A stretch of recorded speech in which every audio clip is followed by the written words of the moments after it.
One take, one shot. This is the Crown Jewel review where I do it all in one take, no edits, immediately following said PLE. That way you get my raw, visceral reaction. I don't get time to hear other people to sway my opinion. This is all me because, well, I've seen no other, YouTuber or whatnot. So, let's see what my gut has to say. And I'm going to tell you something.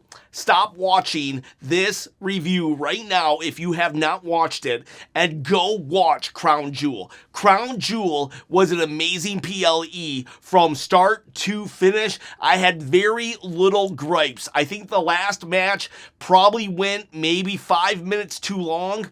And I would have liked for there to be 6 matches on this PLE and one of them to have been a title defense. But otherwise, this was a solid PLE. So freaking good. And honestly, I kind of liked it at 8 a.m. I'm not going to lie, on a Saturday morning. Kind of early, but it was kind of cool also to just be watching wrestling and now get to go about my day. All right, so let's actually talk. I think one of the best endings of any matches happened in the first match with the Roman Reigns versus Bronson Reed. It was such an amazing ending. But first, let's talk this championship belt on my shoulder. Do you want to win it? Do you want to win it? Because you can. All you got to do to win is comment below, subscribe to the channel, hit that bell, ding, ding, ding, notification, because I'm going to give it away at 20,000 subscribers on my quest to quit my day job. It is not a toy. It is a replica, and it's a great belt. It's a great belt. It's not like a $600 belt, so you should try to win it. So let's get back to that amazing first match. Roman Reigns comes out, and I feel that if Roman's not going to main event, he's going to open the show, and he did that here. Bronson Reed comes out, with Paul Heyman, and then Roman comes out. Roman, cheers. He's the tribal chief. One's in the air. Everybody's acknowledging him, and for the first, probably for the first 5 to 10 minutes, Roman dominated. He dominated. He even cuts a promo, a little bit of a promo in the middle of the match. Shades of his cousin Rock pulls out the microphone and starts talking as he in the match. He didn't talk for long, though. It wasn't like a classic Rock promo where he used to put the headset on or the camera, but he talks. He says, something, acknowledge me and I'll do this. I forget what he said he was going to do if they acknowledged him, but everyone did acknowledge him, and he continued to beat up Bronson Reed. He even hit him with a cricket bat at one point and had a couple footballs that he was throwing, or balls at somehow, some way, whatever those are. And I don't know, what do you call a ball in Australia? But anyways, so it was just a really solid match. Bronson Reed does go on the attack. Roman, it's back and forth. Eventually, though, Braun Breaker, out of nowhere, spears Roman Reigns. And I'm thinking to myself, okay, well, he told the Usos not to come out, so is it just going to be a 2-on-1 affair? And that's what I thought was going to happen, but then the Usos music hits, and they come out, they're a house on fire, and right before the Usos came out, though, there was the double powerbomb into the table, so that allowed the Usos and the Brawns to kind of mix it up for a little bit, and then eventually, the Brawns will get the upper hand, and it's back and forth. How did this happen? So I think there's a table set up, right? Roman gets, I think, no. I forget exactly what happens. I think Bronson gets Roman on his shoulders. He's about to put him through the table, but Roman he breaks free, but as he's breaking free, Jay was trying to spear Bronson Reed. He actually spears Roman through the table, and this allows Braun Breaker then to get in and beat up Jay, drag Roman to the middle of the ring, and tsunami! We get a pin, a straight up pin. Bronson Reed pins the tribal chief Roman Reigns. That's insane to me. Don't forget that Bronson Reed was fired in 2022, 23, and now he is pinning Roman Reigns, who fights maybe 5 times a year. He pins Roman on a PLE in his home country. That is an amazing turnaround. Talk about turnaround in your career. Definitely a success story of the hired backs. Probably the biggest. Chelsea Green, also a very big success story of the higher backs of Triple H era, and very happy for Bronson Reed. This elevated him big time. Don't care if Bronson Reed had to get involved. But the real story here then becomes Jey Uso. He speared Roman. I remember when I saw that, my jaw dropped. I'm like, oh my God. I was scared. I was legit scared for Jey Uso, having flashbacks of the first 2 to 3 years of the bloodline, where Roman would just straight up murder Jey Uso if he even sneezed the wrong way.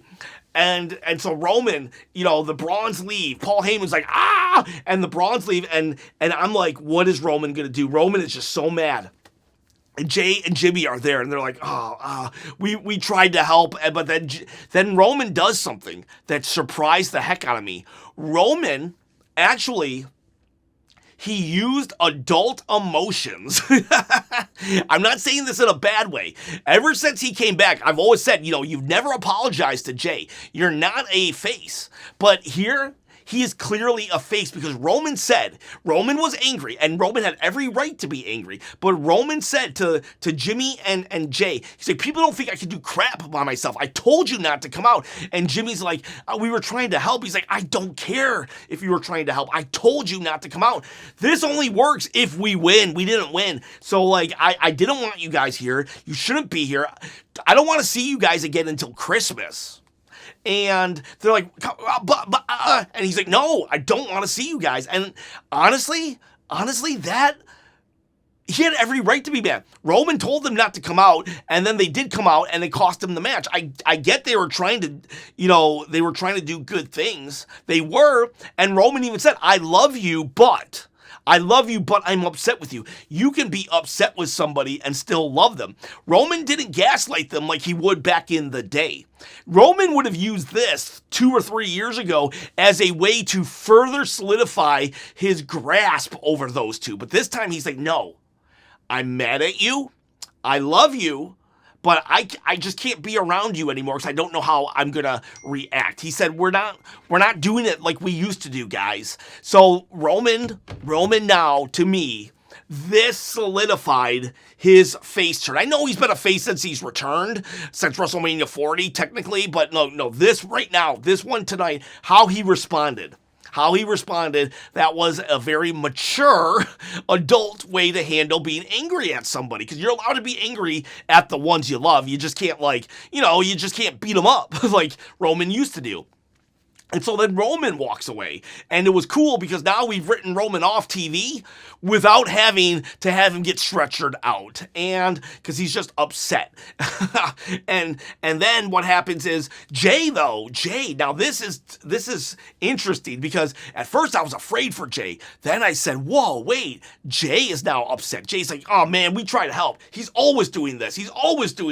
And Jay starts getting mad. And Jimmy's like, no, come on, man, and Jay's like, no, man. No, we tried to help him, and he wants to be mad at us. I get it, we failed, but still, and then Jay crashes out and he walks away. So it's like, oh man, I'm telling you, just this bloodline storyline, just when I thought I was out, they pull me back in. What a master class. Maybe we really are in the 4th inning of the bloodline saga. Not to mention over on SmackDown, Solo and his MFTs have, they've suddenly became awesome and amazing again.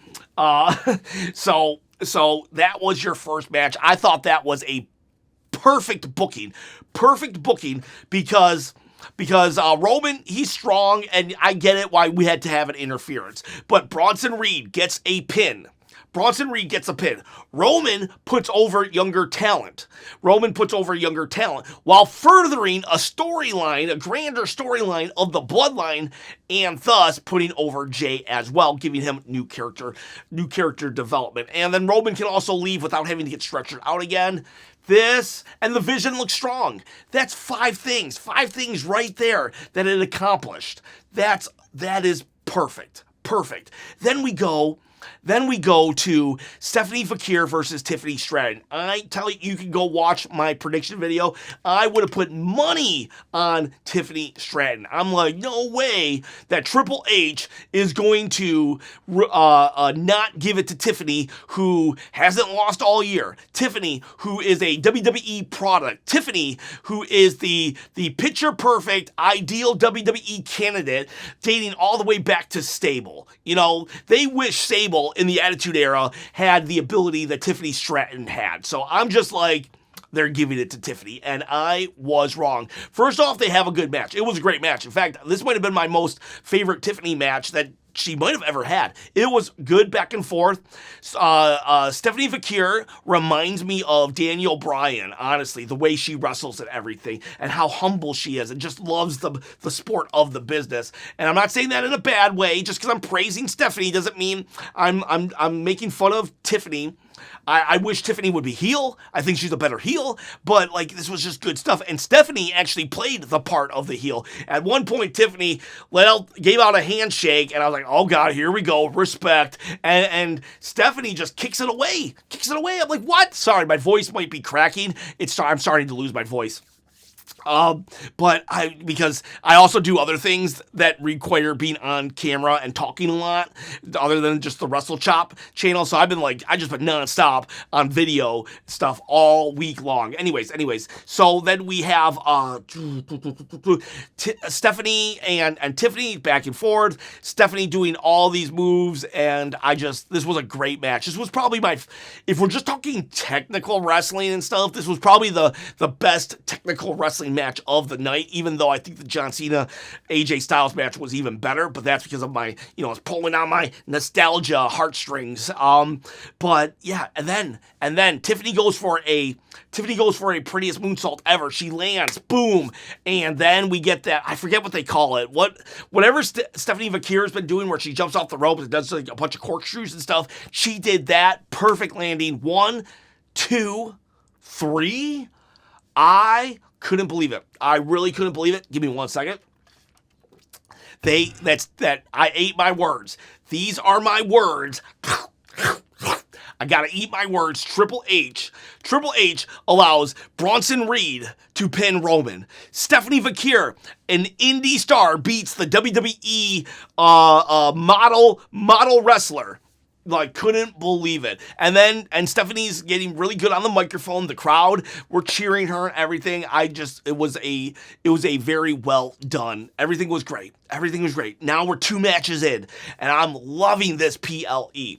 Then it's AJ Styles with his old music, the Phenomenal One. You don't want none. You ain't want none. AJ comes out. John Cena comes out. And it's like the crowd is just cheering. The crowd is cheering. I'm like, wow, this is going to be a hard match to follow. I don't envy the tag match, because this is going to be a tough. I knew from the get that this was going to be a hard one to follow. And it was, because, woo, boy howdy, this was so good, and I loved this. This is why John Cena is the GOAT. He gives Alicia Taylor the something to read, and while, yeah, she does the whole, he's the unseen 17, the last world champion, the greatest of all time, but then she proceeds to read what John wrote. It was handwritten, and she reads AJ Styles' accomplishment, how he's a TNA guy, how he's a Bullet Club, how he has one last opportunity to beat up John Cena because of the Beat Up John Cena Club. What respect. I felt something like, God, when he's gone, I don't know. I don't know if we can have another like him in this era, because John Cena is such a class act. I booed that guy more than I cheered that guy in his career, and I'm telling you, but I never not respected him. And my respect for him today grew even more. And I didn't think it could. I honestly didn't think I could respect John Cena more than I did today, and what he did for AJ Styles. I applaud you. I applaud you because I feel that AJ is one of the best human beings to ever set foot in the ring, and I think he's overlooked a lot, and I don't think he even cares that he's overlooked a lot. So when someone like John Cena goes out of his way to pay that kind of respect to AJ Styles, it's like I've got no words for it, honestly. And that alone is that's just beautiful. That is what wrestling is, and this match was a love letter to wrestling fans like myself. If you're a newer wrestling fan of like the last like even 5 years, I could understand why this match might not have meant that much to you. And I'm thank you for sitting through it and not complaining, because this match was kind of for people that, you know, have been with John Cena for many moons. And man, and AJ Styles. I was watching AJ Styles back in 2005 as well, you know, and it was just great. They did a ton of moves. I don't even, let me see if I can remember. John Cena started doing all these homage moves, and he started it really with Logan Paul when they were wrestling, and like tonight he did the Accolade, which is Rusev, the Skull Crushing Finale, which is The Miz. He did Sister Abigail in a moment, which is Bray Wyatt, and then the crowd had the Fireflies come out. We had a Mark Henry roll through, and that's when you come off like, it's like basically when you do a cross body, you go over, like it knocks you down, but then you roll through and you pick him up in a body slam motion.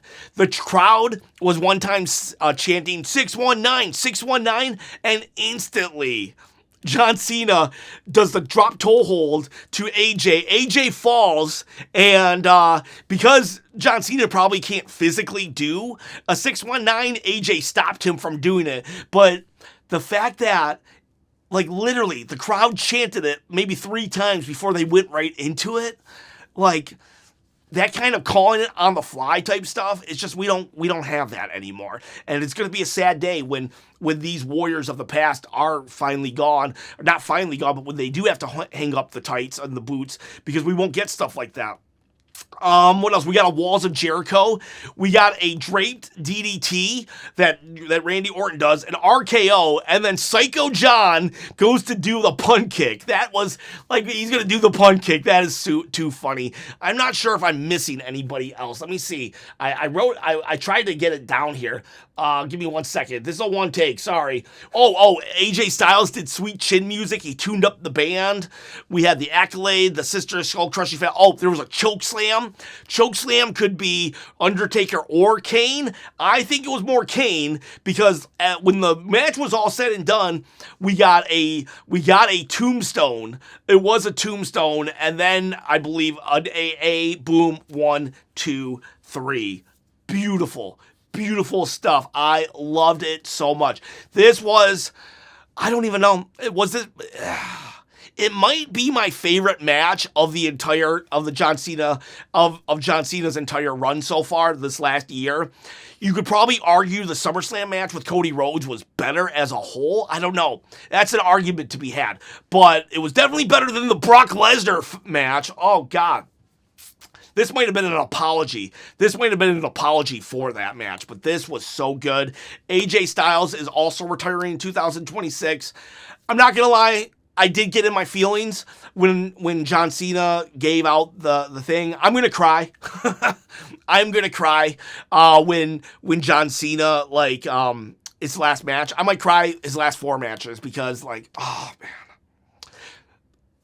This is how you do respect matches. I've been really hard on Tiffany Stratton and Cody Rhodes for how much respect they give to their opponents, but, like, this match, this is how you do it. This is why you save all these stupid respect feuds for stuff like this when it actually means something. And this was just, this match was 10 out of 10. And this is a great PLE. We're at 3 matches now. 3 matches now that were just all-timers. I think they probably should have made this match go on last.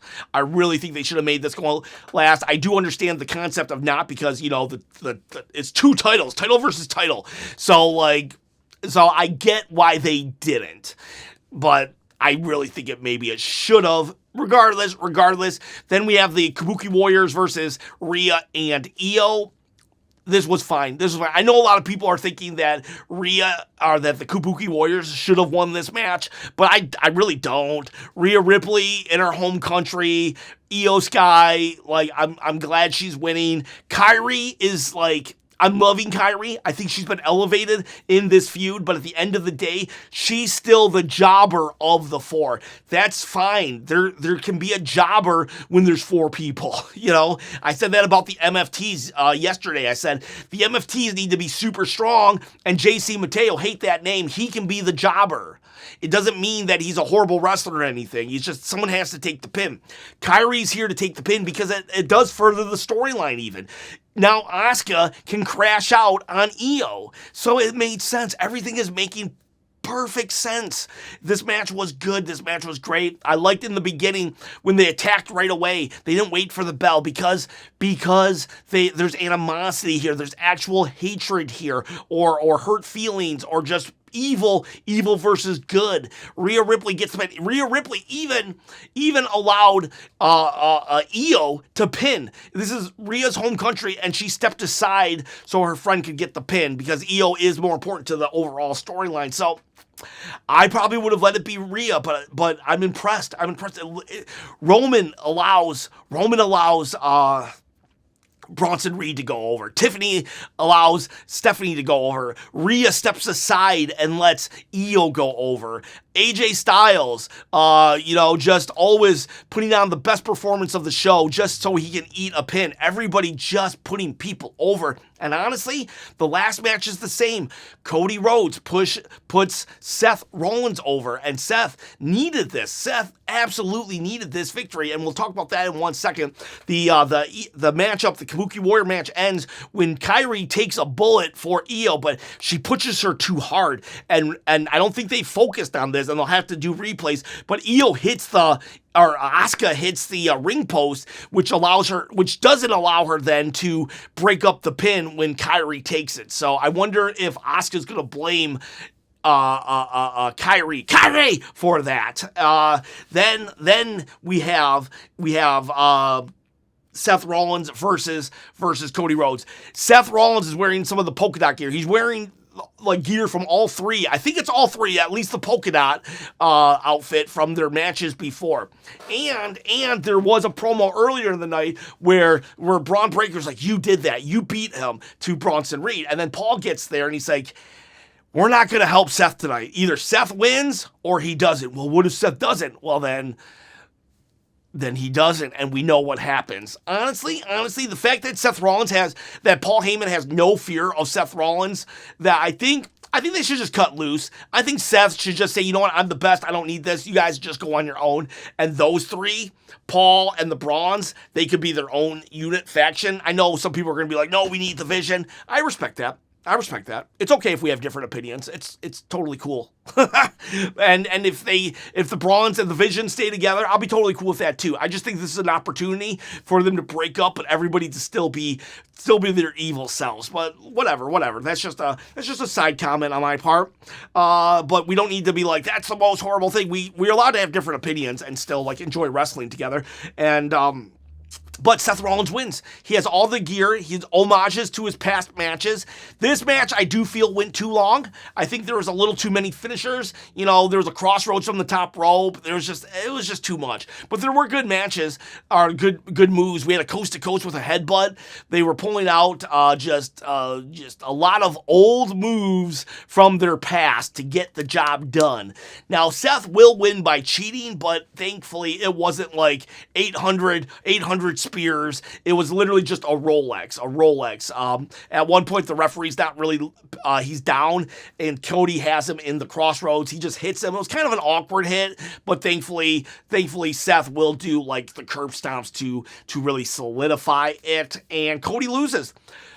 Honestly, Cody loses pretty clean, all considering. Yeah, the Rolex did hit him in the face, but like, I consider this as clean as you're gonna get, and I'm okay with that. I'm okay with the heel cheating, but he did it by himself. He got out of it on his own. Seth Rollins, the world champion. The world champion never beats the undisputed champion, and he did. So I was very, very, very excited and happy about that. Now Seth does look like a proper leader of the locker room, WWE. can hold that over Cody's head. And I know I said I kind of wish the Vision would kind of go their separate ways, but even if they don't, this allows Seth to be like, yes, I deserve to lead the Vision. I did it on my own. I am a leader. Kathy after the match tries to interview and he snatches it away. I hope he's more serious. I said this in my live stream. I want Seth to be not the Joker. I want him to be Bane. Bane is a very tough villain. The only guy that ever really broke Batman in half, and yet he's super smart, diabolical, methodical. And that's how I think Seth should play it. Not the Joker, crazy, laughing. But yeah, and now I'm more interested in Cody. Now I can't wait to see Cody's promo. When he says, what do you want to talk about? I want to talk about your loss, Cody, and what you're going to do about it. Cody now is more interesting than he's been since he lost at WrestleMania 41, to be honest with you. So I'm very much excited about the direction. This was a banger PLE. I'm going to give it... Oh, man, I don't know. Honestly, I don't know if I should give it a 9 or a 10. I'm going to give it a 9. 1, 2, 3, 4, 5, 6, 7, 8, 9. If I did the point system, it'd be like 9.5. Like 9, very close to a 10. I don't like that. The Cody Seth match, I think they should have not have done all the finishers, especially because John Cena and AJ did a bunch of finishers, but that was more part of the storyline of John Cena's retirement tour. I don't think we should have done that many in the Cody Seth match, and it should have went 5 minutes short. It was still a good match, though. Just because I have critiques doesn't mean I think it was a bad match. It was a great match. And then I wish we would have had 6 matches, and one of them been a title match. So, but like, honestly, those are small critiques. Very happy about this. It's a toss-up between Evolution 2 and this PLE. It was that freaking good. That I didn't even mind the gaudy belts. Good stuff here. Triple H, I give you props for this PLE, or whoever wrote it. Great job. Props. I want to give credit where credit's due. I've been pretty harsh on WWE lately. I take nothing back, but I'm very, very much happy when I can just give you praise. I did the order of the matchup. From my favorite least to top was, someone asked me this. I was Yoshi, I forget how to pronounce the last name, but it was Yoshi in my live chat he asked me this question, so I'm going to say it here. My least to favorite, Cody Rhodes, Seth Rollins, and they were all good matches. Just some match has to be at the bottom. Then we do the tag match. Then probably Roman Bronson Reed, but that had the best finish. That was the best finish, even though as a match as a whole, it was probably my third favorite. Then Tiffany, Stephanie Vaquer, this being my favorite Tiffany match of all time, and then John Cena, AJ Styles. Stephanie might have been a better match, but because of nostalgia and just my feelings overall, it was definitely going to be that's the reason why I'm putting John and AJ. I probably can't separate my feelings from my heart and my brain are too attached to John Cena's retirement tour that's going to be my number one match no matter what going forward. So, all right. So that's it. 9 out of 10 chops. We had 5 yawns, not from me. This was an 8 a.m. PLE, so I had someone in Australia come at me out, do the yawns, and it was 5 yawns for this PLE from someone that was there, boots on the ground in Australia. All right, boys. All right, girls. I want to know what you thought. Please comment below and let me know. You have a great day. Don't forget, 8 a.m. on Monday will also be Raw. Then we'll go back to our normal schedule time. See ya. Bye.